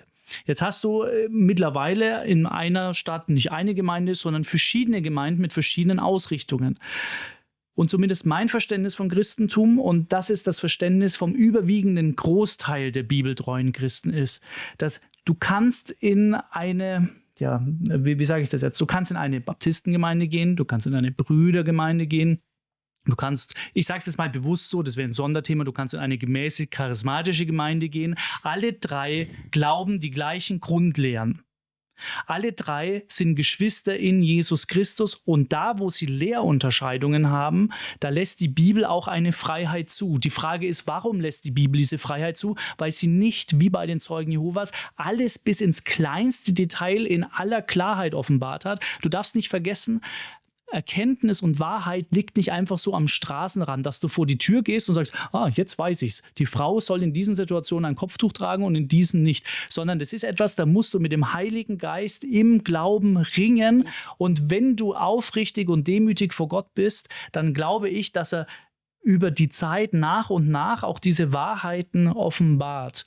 Und das Interessante ist, ich habe auch das Bild, das gut begründete Bild, dass Gottes biblische Wahrheit nicht so sagt, okay, die Bibelbaptisten, die gefallen mir am besten, denen gebe ich 95% Wahrheitsgrad. Die offenen Brüdergemeinden, die gefallen mir nicht so gut, die kriegen nur 50% von mir. Sondern es ist vielmehr wie ein bunter Blumenstrauß und so soll es auch sein, dass die in diesem Lehrbereich schon viel weiter in der Kenntnis sind und die sind in diesem Lehrbereich. Es ist der Wille Gottes. Ja. Ich sage dir auch, warum. Das ist jetzt eine ein bisschen apologetische Antwort von mir. Warum hat Gott nicht einfach so den pharisäischen Beipackzettel wie das Ältestenbuch der Zeugen Jehovas uns geschrieben? Weil sich genau an diesen Themen zeigt, ob du wirklich in Christus bist, ob du wirklich die Liebe Gottes widerstrahlst, kann ich es ertragen, wenn jemand sagt, ich glaube ans buchstäbliche tausendjährige Reich und der andere sagt, ich glaube nicht ans buchstäbliche tausendjährige Reich. Müssen wir uns jetzt die Köpfe einhauen oder sind wir ergriffen von Christi Liebe, dass wir sagen, du siehst es so, du siehst es so, wir sehen also auch beides so. Das Hauptthema, das Evangelium ist davon nicht betroffen. So, und wenn Christen ein Thema draus machen, dann haben sie vieles nicht richtig verstanden, weil die Bibel ganz klar macht, hör auf, die Leute zu verwirren. Die Menge Bibel übersetzt, glaube ich, so, diese nutzlosen Streitfragen führen zu nichts, außer dass die Zuhörer danach verwirrt sind und wir sind keinen einzigen Schritt weitergekommen. Okay, verstehe ich. Aber warum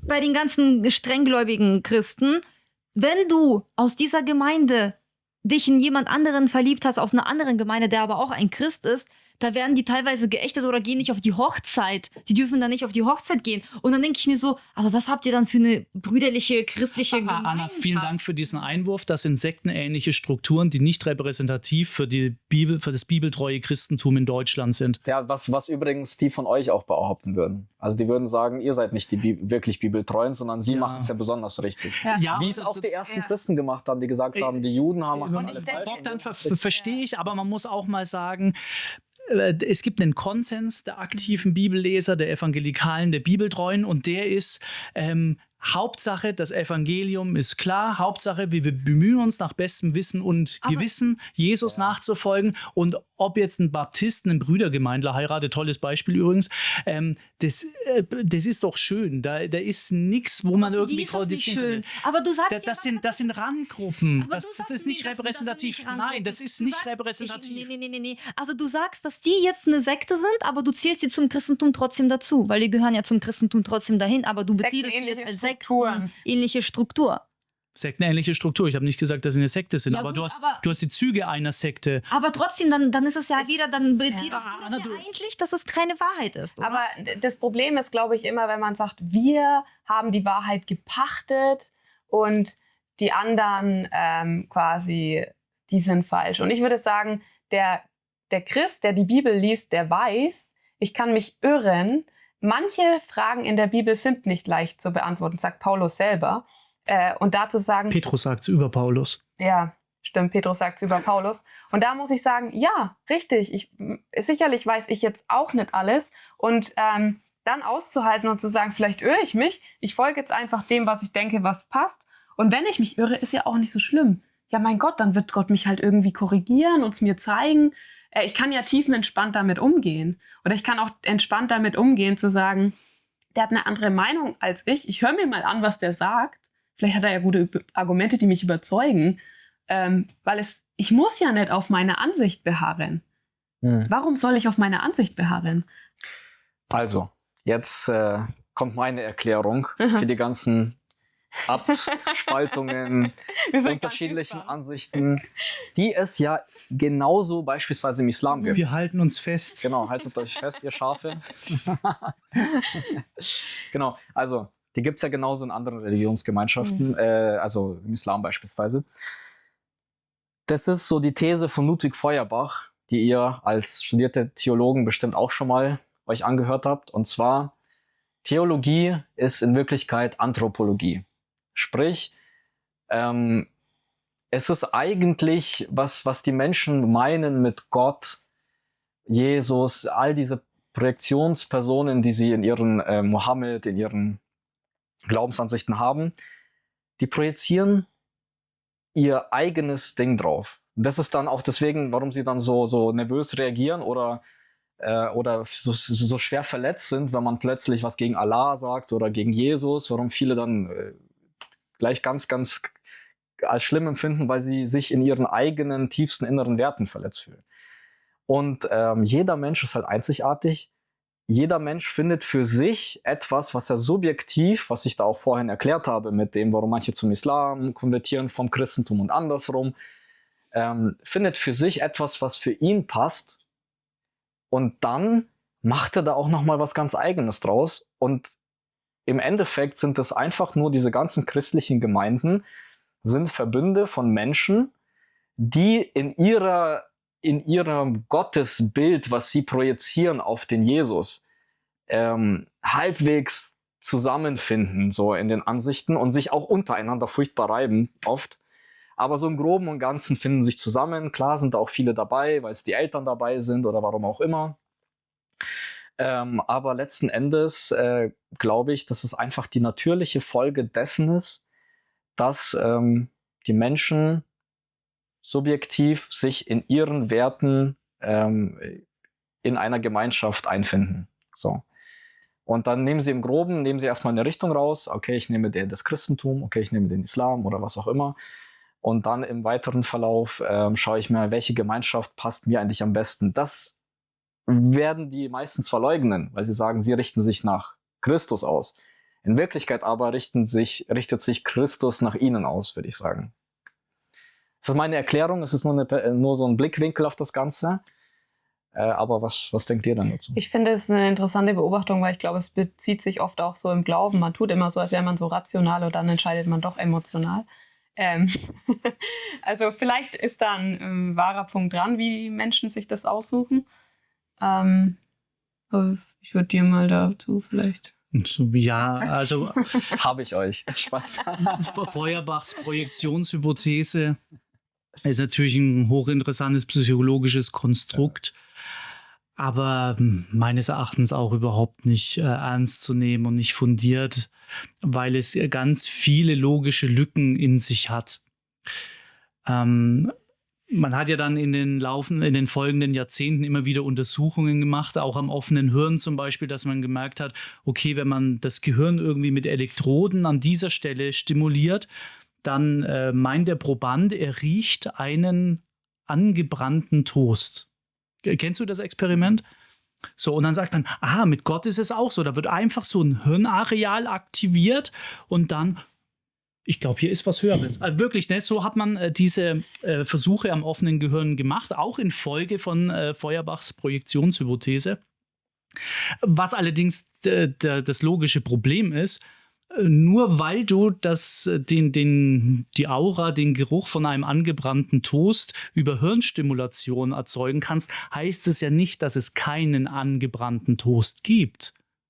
Das heißt, der spürt den jetzt zwar durch eine Stimulation, aber das beweist dir weder die Existenz noch die Nichtsexistenz, ob es diesen Toast in der Realität geben kann.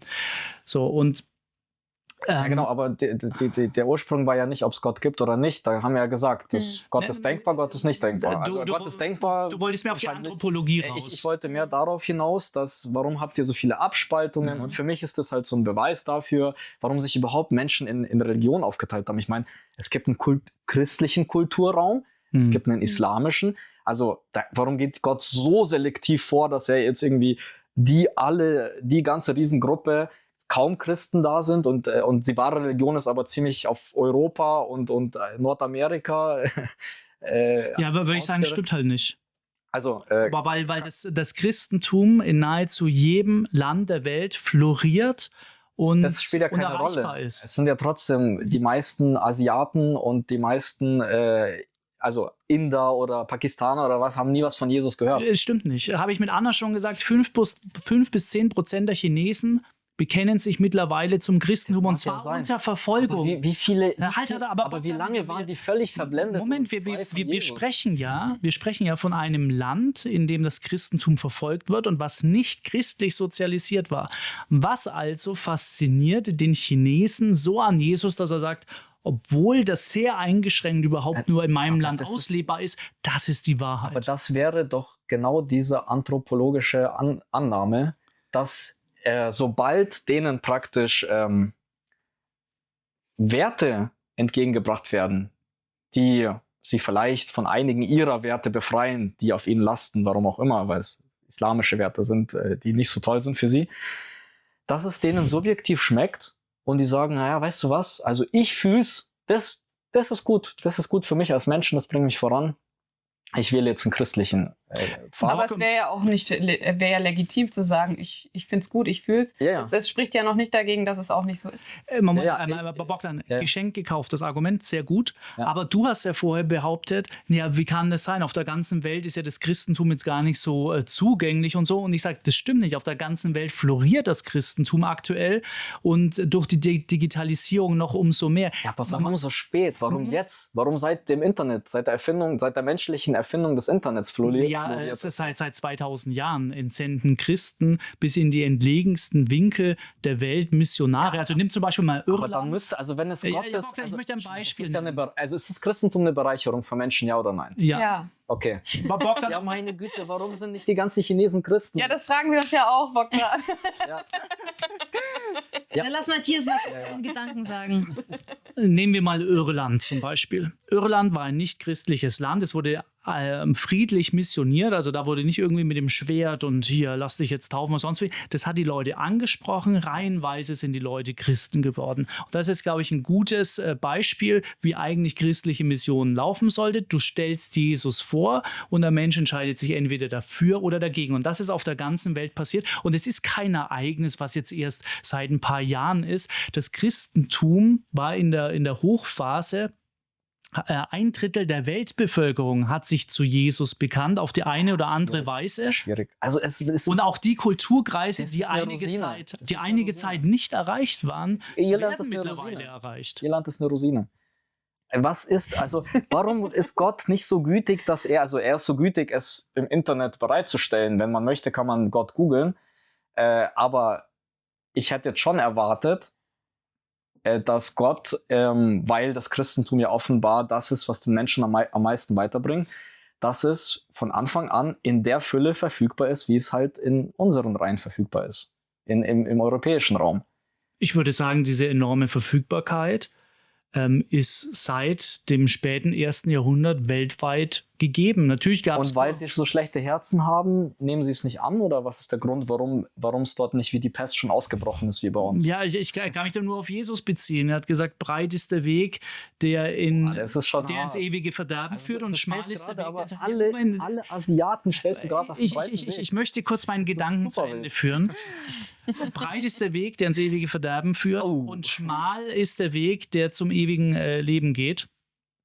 Das heißt, Jesus sagt, Ich stelle mich den Leuten vor. Die Weißen will der Jesus haben. Ich stelle mich den Leuten vor, ich werbe um sie und ein Großteil der Menschen werden mich weiterhin ablehnen, so wie sie mich kreuzigen werden. Warum nach Aber Kultur und Hautfarbe? ist es ja gar nicht. Das Christentum ist mittlerweile In Deutschland ist es wenig übrigens gering, ne? Darf ich kurz aussehen?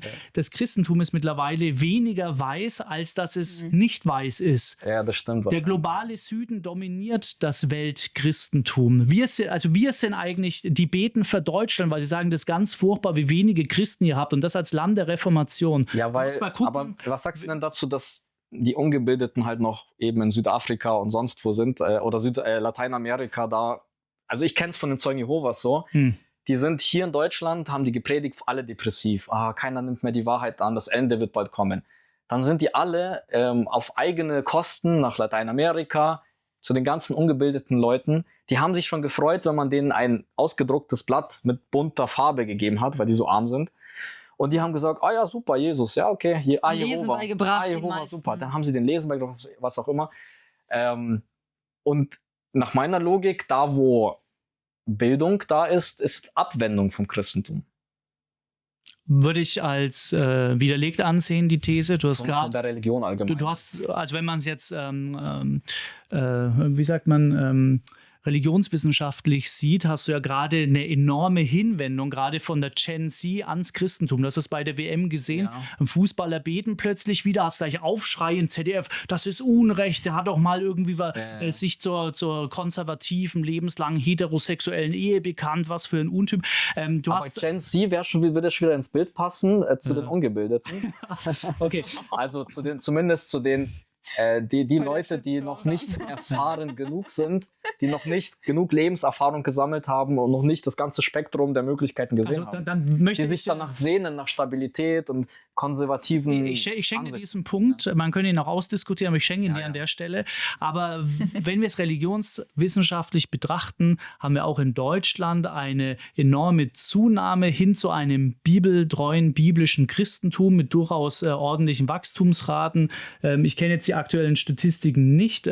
Philipp Bartholomä ist da führend in Deutschland, kann man mal auf seiner Homepage oder in seinen Büchern gucken, wo man schon merkt, da geht was. Man kann nicht sagen, bei den Zeugen Jehovas, ich weiß, Stagnation, leichtes Sinken, komplett im Westen. Ich würde aber sagen, aufs biblische Christentum trifft's überhaupt nicht zu, weil du aus jeder Altersschicht, aus jeder Gesellschaftsschicht, aus jeder Bildungsschicht hast du Menschen nach wie vor, die zu Jesus kommen. Da hast du eher eine Zunahme, würde ich sagen, oder? Was sagt dein statistisches Wissen?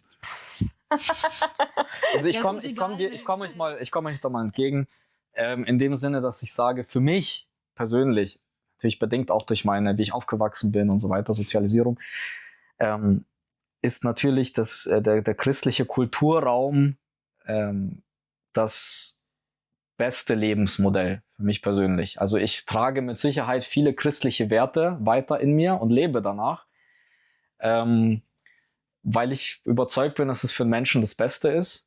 Ich messe dem aber nicht mehr Bedeutung zu, dass ich sage, das muss die Wahrheit sein oder so, sondern das ist eine konkurrierende Weltanschauung mit anderen, die auch innerhalb, mit diesen ganzen Gruppierungen und so, mit diesen ganzen christlichen Gemeinden, die sich da streiten und politisch Einfluss nehmen und was auch immer, führt das insgesamt, hätte ich jetzt gesagt, in einer gewissen Hinsicht zu einem sehr freien Leben, was wir genießen hier im christlichen Kulturraum. Das muss man auf jeden Fall sagen. Und man kann natürlich auch auf den Islam diese Perspektive der schnellst wachsenden Religion nehmen. Nicht weil in der Konversion. Nicht in der Konversion, aber also durch diese massive Vermehrung, die sie da haben. Was leider Gottes, oder was heißt leider Gottes, vielleicht soll es auch so sein, aber die Demografie entscheidet letzten Endes, welche Kultur vorherrschend sein wird. Und deswegen sehe ich das Christentum auch ziemlich gefährdet. Und ich wünsche mir nicht, dass das hier weiterhin so ist, dass Europa ja irgendwie Rückschritte macht aus dem, was sie sich im christlichen Kulturraum erarbeitet haben und zurück zum Islam geht, weil wir halt so überhäuft werden mit diesen islamischen Vorstellungen. Aber ich komme auf jeden Fall insofern hin, dass ich persönlich auch den christlichen Kulturraum für das beste Lebensmodell halte, ohne dem aber irgendeine Magie beizumessen, dass da irgendwie so ein Heiler da war, Jesus oder was auch immer. Ja.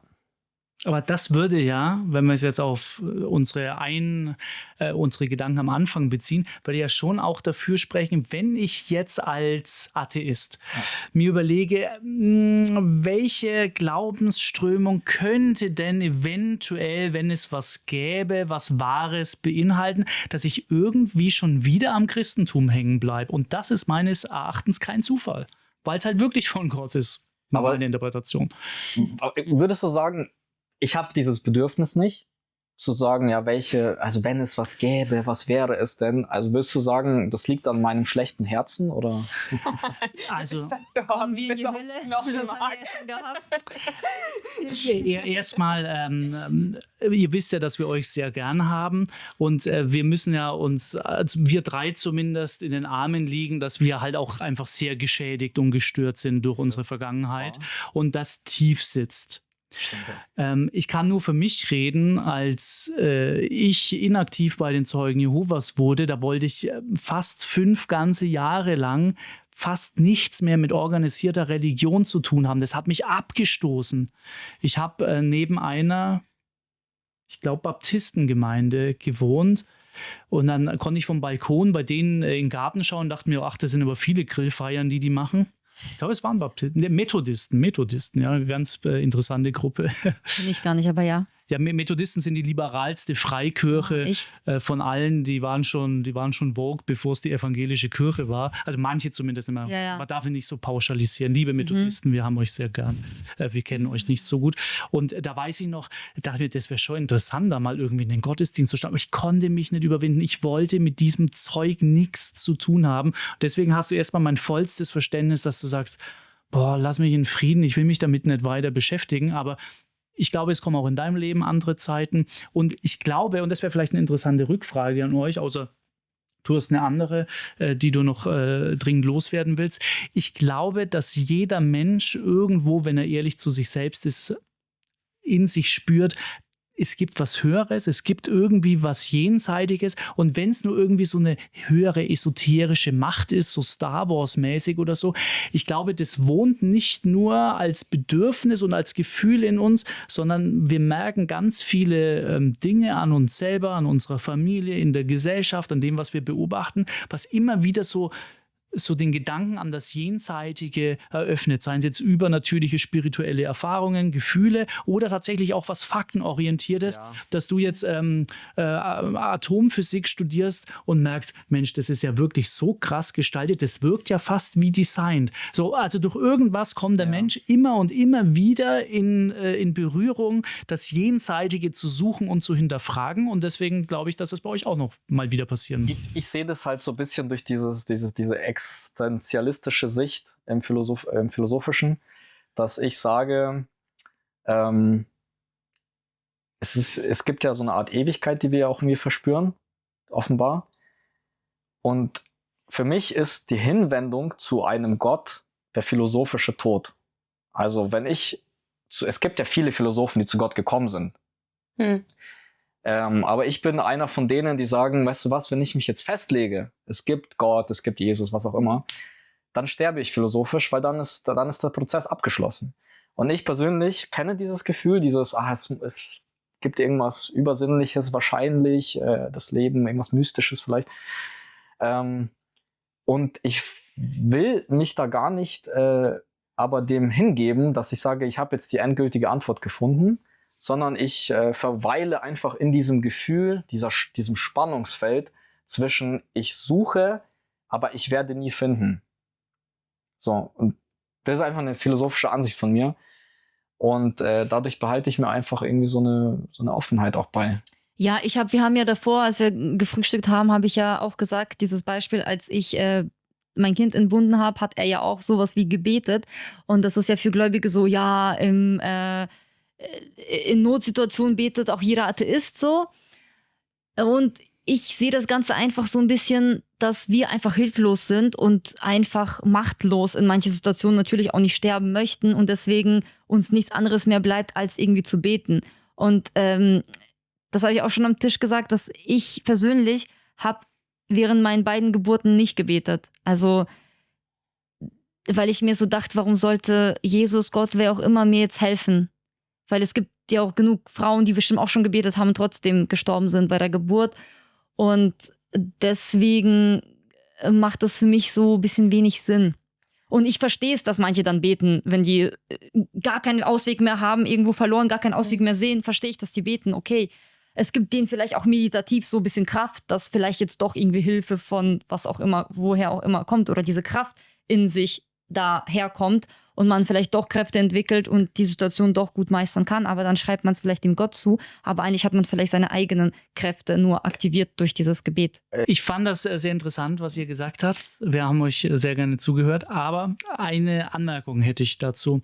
Du hast jetzt gesagt, so dieses, ich bleibe mein Leben lang ein Suchender, das findest du besser als irgendwie so das Gefühl, ich bin jetzt angekommen und die Suche ist beendet. Aber für mich ist das so widersinnig, wie zu sagen, ich spüre das Gefühl von Durst in mir, aber ich trinke jetzt bewusst nicht und ich will auch gar nicht der Frage auf den Grund gehen, ob es was zu trinken gibt, weil dann verliere ich ja das Gefühl von Durst. Und für mich ist das zum Glauben an Jesus zu finden, wie ich habe Durst gespürt und ich habe getrunken und es war wunderbar und es ist auch was ich allen anderen Durstigen wünsche. Also der Vergleich ist natürlich viel zu simpel und hinkt an allen Bereichen, wie jeder Vergleich, muss man fairerweise sagen, wie jeder Vergleich. Weil natürlich, wenn ich nicht 3 Tage nicht trinke, dann sterbe ich. Von daher glaube ich, in dem Sinnsuche, Durst, kann man schon sein Leben verweilen. Das glaube ich schon. Ja, wahrscheinlich mit Sexualität könnte man es noch besser vergleichen, aber das wäre auch ein bisschen schräg. Tina, aber ich verstehe deinen Gedanken, ja. Ja, dadurch, dass wir nicht mehr so viel Zeit haben und wahrscheinlich auch nicht mehr alle Themen heute ansprechen, wie über Dämonen oder Wunderheilung, das haben wir auch nicht so ganz jetzt besprochen. Vielleicht machen wir mal einen Teil 2. Aber Tina wollte jetzt noch eine Frage stellen. Ja, mich würde wirklich interessieren, weil ihr hattet ja mal einen Glauben, ihr wart ja überzeugte Zeugen Jehovas. Mhm. Und mich würde wirklich interessieren, was war das Großartigste damals an eurem Glauben? Was habt ihr geliebt an Gott oder was hat euren Glauben Eine gute Frage. ausgemacht? Weil ich habe ja die Gegenposition, ich bin vom Agnostiker zum Christen geworden und für mich ist Gott und der Glaube das Allergrößte, was mir im Leben geschenkt wurde. Mhm. Und ich erlebe das als eine sehr große Freiheit. Und mich würde es interessieren, was bei euch das damals war. Also ich muss sagen, ich hatte damals ja auch, ich bin ja erst mit 12 Jahren zu den Zeugen, habe ich die erst kennengelernt. Und ich habe vorher auch so einen Glauben von meiner Oma gehabt, dass ich jeden Abend vorm Schlafengehen gebetet habe, Vater unser im Himmel, komplett auswendig gebetet, jeden Abend. Und das war mein einziger Glaube so. Und als die Zeugen kamen, habe ich auf einmal richtig die Sinnfragen, die Sinnantworten bekommen auf alle möglichen Fragen. Also natürlich ganz simple Antworten von Zeugen, so biblisch. Und das war für mich irgendwie voll so einen Sinn haben die mir gegeben, dass ich auf einmal so die Welt verstanden habe, warum wir da sind, was der Sinn des Lebens ist, dass ich eine Hoffnung habe und ich mir keine Sorgen machen muss, dass wir irgendwann sterben und ich nicht mehr existiere. Das waren so diese Dinge, die ich erfüllt bekommen habe und auch allgemein, dass es da etwas Höheres gibt, was mich so mäßig beschützt. Ich habe auch dran geglaubt, ich habe auch vor jeder Autofahrt gebetet, dass Gott bitte mein Auto beschützt, mir nichts passiert. Also So war ich drauf. ich knüpfe da mal an, ja, formuliere es aber ein bisschen aus einer anderen Perspektive. Es ist, als würdest du mich fragen, was war denn das Positive aus der Zeit, als du heroinabhängig warst? Und dann würde ich sagen, naja, also das war dieses Unbesorgte, dieses alles ist gut und alles wird gut. Und ich kann gut schlafen. Und so habe ich das beim Zeugen was auch empfunden.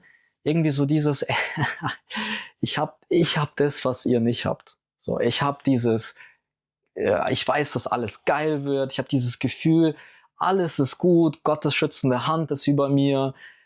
Egal was kommt, entweder lande ich, wenn ich sterbe, lande ich im Paradies. Wenn ich lebe, dann lebe ich mit Gott. Und habe aber auch gleichzeitig natürlich, wenn mal was passiert ist, was nicht in mein Weltbild gepasst hat, das irgendwie ständig beiseite schieben müssen und so weiter. Das waren die negativen Effekte. Und es war eine extreme Abhängigkeit da, weil sobald ich dieses Weltbild ablegen würde, würde ich alles verlieren. So. Und ich weiß nicht, wie es bei euch wird, es wahrscheinlich nicht so extrem sein, aber ich denke, dass ihr auch in einer gewissen Abhängigkeit seid, dass wenn ihr ich weiß jetzt von eurer Arbeit zum Beispiel, wenn ihr jetzt hier auch im christlichen Arbeitsumfeld tätig seid, wenn ihr jetzt sagen würdet, also wir leben jetzt andere Werte, wir sind jetzt zum Islam konvertiert, dann würdet ihr diesen Job verlieren. oder zumindest es schwieriger haben. Dann würden oder, wir auf jeden Fall mehr Geld verdienen in der, in der Wirtschaft. ja, aber ihr seid da schon in einer gewissen, Ist gewissen man ja. Form der Abhängigkeit. Bei uns, bei den Zeugen war sie massiv stärker. Also das hast du ja überall. Das hast du ja auch, wenn du bei der Kirche im Caritas angestellt bist, da kannst du dann gewisse Positionen nicht mehr bekleiden, wenn du auf einmal homosexuell bist oder so. Ja, oder wenn du jetzt als Yoga-Lehrerin arbeitest. Und Solche Späße, genau. Also lange Rede, kurzer Sinn. Ich habe das empfunden als eine leichte Betäubung und die war schön. Kann ich nicht. Aber war Gott für euch das Allergrößte? Irgendwie schon, ja. Ja? Schon.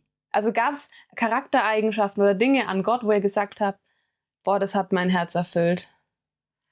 Ich habe mir immer gedacht, so, ich habe schon sehr viel Liebe von meiner Mutter erhalten. Und dann gab es ja diesen Bibeltext, dass Gott ja viel mehr Liebe in sich trägt, als die Eltern es je haben könnten.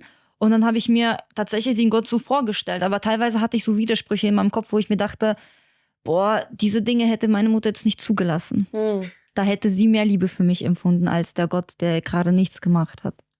Also je jünger ich war, je mehr es Richtung Kindheit ging, desto mehr hatte ich diese Erfüllung von Gott und dieses Verbundensein. Je älter ich wurde, je mehr widersprüchliche Dinge mir auch im Leben passiert sind mit meiner Gotteserfahrung und so weiter, desto belastender wurde es für mich, weiterhin zu glauben. Deswegen empfinde ich persönlich den Glauben auch als etwas Kindliches.